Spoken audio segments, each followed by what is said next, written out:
जो हमने Wheatstone bridge किया, इसकी प्रॉब्लम ये है कि अगर आप मुझे एक अननोन रेजिस्टेंस दो, मैं यहाँ लगा लूँगा, और जब मैं अननोन रेजिस्टेंस लगाऊंगा और मैं करंट को ऑन करूँगा तो शुरू में गैल्वेनोमीटर की रीडिंग जीरो तो आएगी नहीं। फिर मेरे को कहा गया था क्लास में कि सर आप पी क्यू आर अपनी मर्जी सेलेक्ट करो, चेंज कर दो पी क्यू आर को, तब तक चेंज करते रहो जब तक गैल्वेनोमीटर की रीडिंग क्या नहीं आ जाती, ज़ीरो। सोचो 4-5 तारे लगा के टेबल पे लेके बैठ गया मैं, मेरी तो ज़ीरो आई नहीं। अब मैं क्या करूं, इन तारों को उखाड़ूं, कनेक्शन तोड़ूं, तोड़ के मार्केट से नई रेजिस्टेंस लेके आऊं और फिर लगाऊं, लो फिर भी नहीं आई। फिर क्या करूं, फिर सर्किट तोड़ दूं, है तो वायर्स ना, सर्किट फिर उखाड़ दूं, फिर नया बनाऊं, अभी भी नहीं आई। फिर क्या करूं, फिर जाऊं, फिर नई रेजिस्टेंस लाऊं और फिर से लगाऊं, पूरा दिन यही काम करता रहूं। ये तो बहुत, क्या पता 2 मिनट में आ जाए, क्या पता 2 घंटे, या क्या पता 2 दिन में ना बैलेंस हो। तो ये तो बैलेंस करना कोई आसान तरीका थोड़ी ना है। तो इसलिए व्हीटस्टोन ब्रिज जो हमने किया, ये ना थ्योरी में बना रखा है, प्रैक्टिकल करोगे तो ये बैलेंस्ड करना बहुत मुश्किल है। तो प्रैक्टिकल करने के लिए आपकी लैब के अंदर, आप अगर लैब में जाएंगे तो एक टॉपिक करवाया जाएगा आपको जिसको बोलते हैं स्लाइड वायर ब्रिज या मीटर ब्रिज। प्रैक्टिकली लैब में ऑपरेटर्स पड़ा होगा, लक्कड़ के डिवाइस पड़े होंगे, करंट होगा, बैटरी होगी, सब कुछ होगा। उसके अंदर आपको ये दिखाया जाएगा मीटर ब्रिज। मीटर ब्रिज कुछ नहीं है, आपका मॉडिफाइड व्हीटस्टोन ब्रिज है। व्हीटस्टोन ब्रिज प्रैक्टिकल बैलेंस करना बहुत मुश्किल है, स्लाइड वायर ब्रिज बैलेंस करना मुश्किल से 10 सेकंड में बैलेंस हो जाएगा। कुछ नहीं करना, बस हाथ लगाओगे बैलेंसिंग स्टेट में आ जाएगा। पहले ये समझते हैं, ये डायग्राम जो बना हुआ है जिसमें एक मीटर का स्केल लगा हुआ है, लकड़ का स्केल है ये 1 मीटर लंबा स्केल है। 1 मीटर लंबा स्केल का मतलब ये 100 सेंटीमीटर लंबा स्केल है, ठीक है, 100 सेंटीमीटर है। तो ये लकड़ की चीज़ें हैं और बैटरी लगी हुई है। ये हो क्या रहा है, इसका व्हीटस्टोन ब्रिज से क्या लेना देना है, ये बड़ा इंपॉर्टेंट है, ध्यान से देखना। सबसे पहले इमेजिन करो ये एक पॉइंट ए है, मैं जरा साइड पे बना लूँ, ये देखो, इमेजिन करो ये एक पॉइंट ए है, ये रहा, सेम चीज़ है।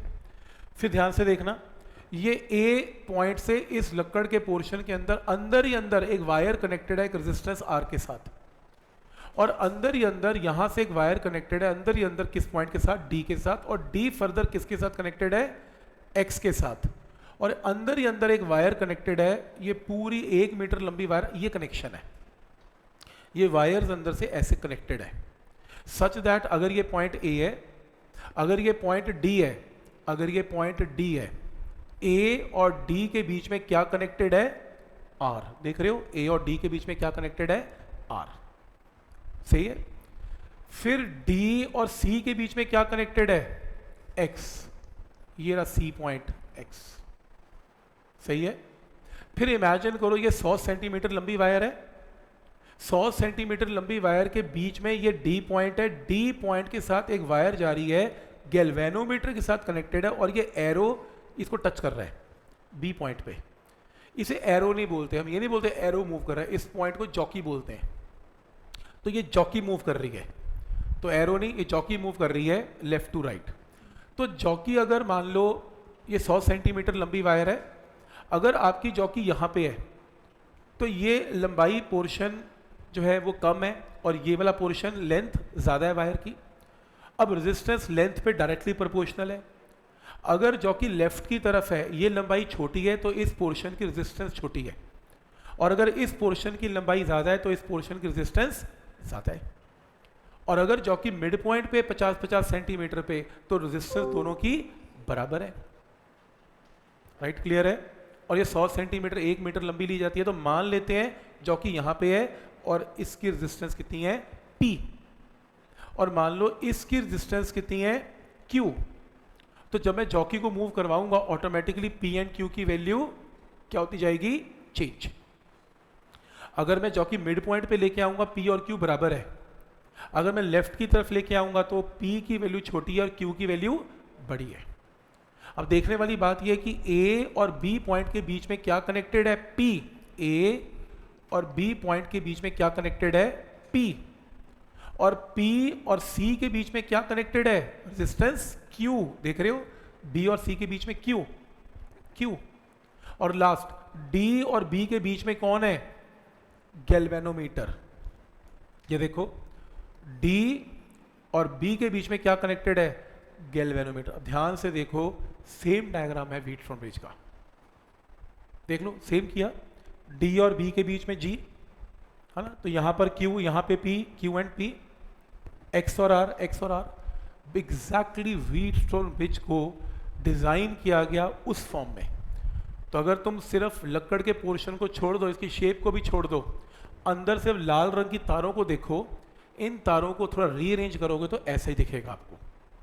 तो व्हीटस्टोन ब्रिज ही अंदर दिखेगा। तो मीटर ब्रिज कुछ नहीं है, metre bridge is a modified form of Wheatstone bridge.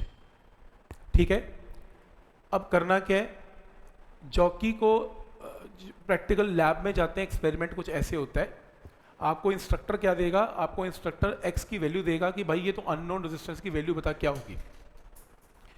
तो आप मशीन में जाओगे, अननोन रेजिस्टेंस को यहाँ ज्वाइन कर दोगे, ये रेजिस्टेंस आपकी इच्छा की जो पुट करो करो, 2 ओम, 4 ओम, 6 ओम, 6 ओम, जो मर्जी पुट कर दो, आपकी इच्छा पुट कर दो। अननोन आप बताएंगे, फिर आप कहेंगे पी एंड क्यू, कुछ नहीं करना पी एंड क्यू में, बैटरी को ऑन कर देना है और जॉकी को लेफ्ट राइट मूव करना शुरू कर देना है। लेफ्ट राइट मूव करने से पी और क्यू की वैल्यू क्या होनी स्टार्ट हो जाएगी? चेंज, करंट चेंज होने स्टार्ट हो जाएंगे। एक ऐसा पॉइंट आएगा जब गैल्वेनोमीटर की रीडिंग क्या जाएगी? 0। वहीं जॉकी को रोक लेना, क्योंकि अगर गैल्वेनोमीटर 0 आ गया इसका मतलब ब्रिज क्या हो गया? ऑटोमेटिकली बैलेंस हो गया। तो हमें कुछ रेजिस्टेंस चेंज करने की जरूरत नहीं है, जॉकी मूव करने का मतलब ऑटोमेटिकली रेजिस्टेंस का क्या होना? चेंज होना। तो जॉकी मूव करने का मतलब रेजिस्टेंस का चेंज होना। तो 1 मिनट में बैलेंसिंग लेंथ आ जाती है। इस बैलेंसिंग लेंथ को लेफ्ट साइड से मेजर किया जाता है। तो लेफ्ट साइड से बैलेंसिंग लेंथ मेजर कर लो, कितनी आ गई? L। तो अगर ये L है तो ये लेंथ कितनी होगी? 100 माइनस L, 100 सेंटीमीटर है। तो आपने अब ये लिखना है, जॉकी को डिफरेंट पोजीशंस पे रखा जाता है सच दैट एक पर्टिकुलर पोजीशन ढूंढी जाती है जब galvanometer shows any at which no deflection, no deflection लिखो यहाँ, एनी नहीं, नो डिफ्लेक्शन, नो डिफ्लेक्शन। एक ऐसा पर्टिकुलर पॉइंट ढूंढा जाता है जहां पर galvanometer shows no deflection. Any लिख दिया मैंने, नो डिफ्लेक्शन। सही है। तो इसको क्या बोलते हैं? ब्रिज क्या हो गया? बैलेंस्ड हो गया।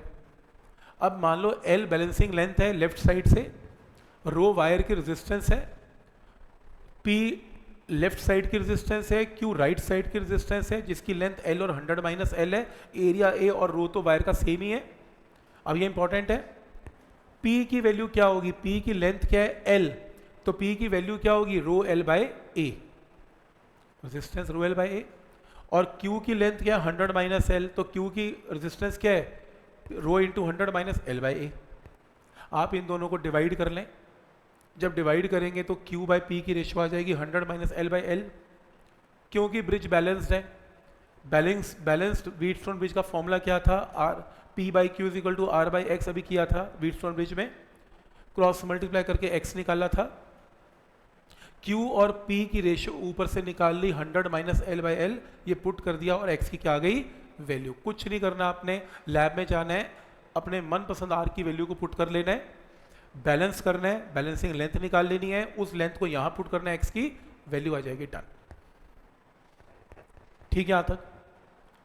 लेकिन आपको ये फॉर्मूला ऐसे यूज नहीं करना, ये फॉर्मूला आपने ऐसे यूज करना है न्यूमेरिकल्स में, अभी करके भी दिखाऊंगा। जैसे ये R है, ये x है, तो आप लिखो R divided by x is equal to L divided by 100 minus L। क्या सही तरीका है? R upon x is L upon 100 minus L। x की वैल्यू कैन बी कैलकुलेटेड। कोई फॉर्मूला याद करने की जरूरत नहीं है, रेशियो याद कर लो। ऊपर की रेजिस्टेंस की रेशियो और नीचे की लेंथ की रेशियो हमेशा क्या रहेगी? सेम। आंसर ये ज़्यादा बेटर है। तो फॉर्मूला नहीं मेरे को याद, मेरे को रेशियोज याद है और ऐसे रेशियोज याद करनी है। क्लियर है यहां तक? ठीक है। इसके अंदर एक अजम्पशन है, ये जो 100 सेंटीमीटर लंबी वायर देख रहे हो, एक स्क्रू के साथ यहां लपेट रखी है। अब टाइट तो गिटार की स्ट्रिंग की तरह टाइट तो करोगे ही। अब टाइट करने में मान लो 3 सेंटीमीटर वायर कंज्यूम हो गई, उसकी रेजिस्टेंस नेग्लिजिबल है। वो नहीं ली मैंने एंड टू एंड रेजिस्टेंस ली है, तो मैंने एंड इन वायर्स की रेजिस्टेंस को कंसिडर नहीं किया। इसे बोलते हैं एंड करेक्शन। एंड करेक्शन 0 है, तो मतलब मैंने इसमें इसको नेग्लेक्ट कर दिया। क्लियर है? मैंने इन स्क्रूज की रेजिस्टेंस को भी नेग्लेक्ट कर दिया। पेच लगे होंगे जहां पर लपेट रखी है, कील लगी होगी, उनको भी नेग्लेक्ट किया हुआ है। तो क्वेश्चन आता है इसके अंदर, metre bridge is more sensitive when resistances are of same order. More sensitive का मतलब बढ़िया रिजल्ट देगा, मीटर ब्रिज बढ़िया रिजल्ट देगा, छोटी सी छोटी वैल्यू को भी मेजर करेगा अगर रेजिस्टेंस का ऑर्डर सेम है। अब इसका मतलब क्या हुआ? देखो मीटर ब्रिज में एक बात बताओ, अगर यहाँ की रेजिस्टेंस 3 ओम है और ये भी 3 ओम है, तो कोई मुझे बताएगा बैलेंसिंग लेंथ कहाँ पर आएगी, कितने सेंटीमीटर पे? 50, क्योंकि 3/3 1:1 रेशियो है, तो 50/50 भी 1 रेशियो है। तो अगर दोनों रेजिस्टेंसेस बराबर हैं तो चौकी मिड पॉइंट में जाकर एडजस्ट होएगी। सही है? अगर इसकी रेशियो बड़ी है, जैसे मान लो x अननोन रेजिस्टेंस है, आपको लैब में एक्सपेरिमेंट दिया गया और कहा गया कि x अननोन रेजिस्टेंस है, बताओ इसकी वैल्यू कितनी है, और मैं आपको बता देता हूँ उसकी वैल्यू 3 ओम थी। आपको नहीं पता था, आपको एक्सपेरिमेंट करना था, आंसर 3 ओम आएगा। आपने लैब में जाके पुट कर दी, आपको कहा गया R मनपसंद रेजिस्टेंस जो इच्छा है वो लगा दो, तुम गए, तुमने 3 ओम लगा दिया R भी। सही है? तुमने 3/x किया, 3/x किया, 50/50 आया, तो ऑब्वियसली x की वैल्यू भी 3 ओम आ गई, डन हो गया, एक्सपेरिमेंट डन। लेकिन एक स्टूडेंट है, वो कहता है जी मेरे को रेजिस्टेंस मनपसंद लगानी है, मैंने कहा हाँ लगा दे। कहता जी मैं यहाँ पर रेजिस्टेंस 1000 ओम लगाऊंगा। मैंने कहा ये क्या कर रहा है भाई, ये तीनों में 1000, रेशियो कैसे निकालेगा? उसने कहा रेशियो का क्या है? मैंने कहा चौकी हिल जाएगी 50-50 पे। अगर ये दोनों बराबर हैं, चौकी 50 सेंटीमीटर पे होती है। अगर तो इसकी रेशियो बहुत बड़ी कर देगा तो चौकी को राइट शिफ्ट होना पड़ेगा। अब मैं कितना राइट शिफ्ट करूं? 1000 और 3 में तो डिफरेंस ही बहुत है। तो ये लेंथ तो क्योंकि ये बढ़ गया तो ये लेंथ भी बढ़ गई, लेंथ बढ़ के बिल्कुल कोने में छुप गई 99.999 सेंटीमीटर। अब मैं मेजर कैसे करूं इसे? देखो वो तो ठीक कह रहा है कि जो मर्जी लगा दिया मैंने, अब उस चक्कर में ये लेंथ की रेशियो बहुत बढ़ गई और यहाँ की बहुत घट गई, ये तो बात ठीक नहीं है। तो इसलिए उसने क्या कहा, ऑर्डर सेम रखना, इतना डिफरेंस मत कर देना रेजिस्टेंस में कि तुम्हारी जॉकी ढूंढनी मुश्किल हो जाए, कोने में छुप जाए। तो इसलिए अगर 3 ओम है, हाँ अंदाजे से 4-5 ओम ले लोगे चलेगा, पर अगर 3 ओम लोगे तो बेस्ट है। तो इसकी मिलती जुलती रेजिस्टेंस अगर ऑर्डर सेम होगा तो मीटर ब्रिज बहुत सही काम करेगा। और अगर कोई कहता है बहुत छोटी रेजिस्टेंस ले लूँ, जैसे ये 3 ओम है, और कोई कहता है चलो छोटी तो ले लूँ, मैंने कहा छोटी ले, कहता 0.001 ओम। मैंने कहा इतनी छोटी मत लियो। वो तो अब क्यों? क्योंकि मैंने कहा देख तेरी चौकी पे अब लेफ्ट घुस जाएगी यहाँ पे स्क्रू के पास, क्योंकि अगर रेजिस्टेंस बहुत छोटी है तो चौकी की लेंथ भी बहुत छोटी आएगी, बैलेंसिंग लेंथ छोटी आएगी।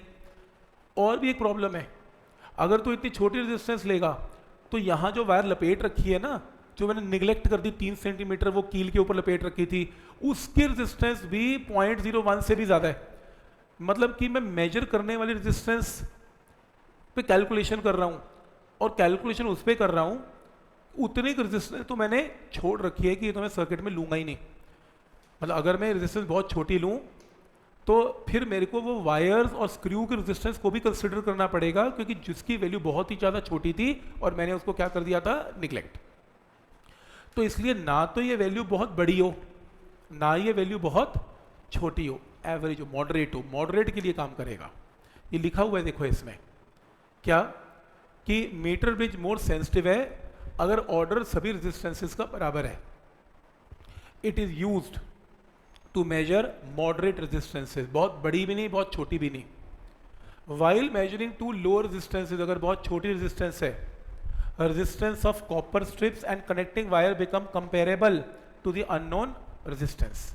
तो कॉपर स्ट्रिप और जो अननोन जो लपेट रखी वाली वायर है जिसको निगलेक्ट किया था, वो भी उसको भी कंसिडर करना पड़ सकता है।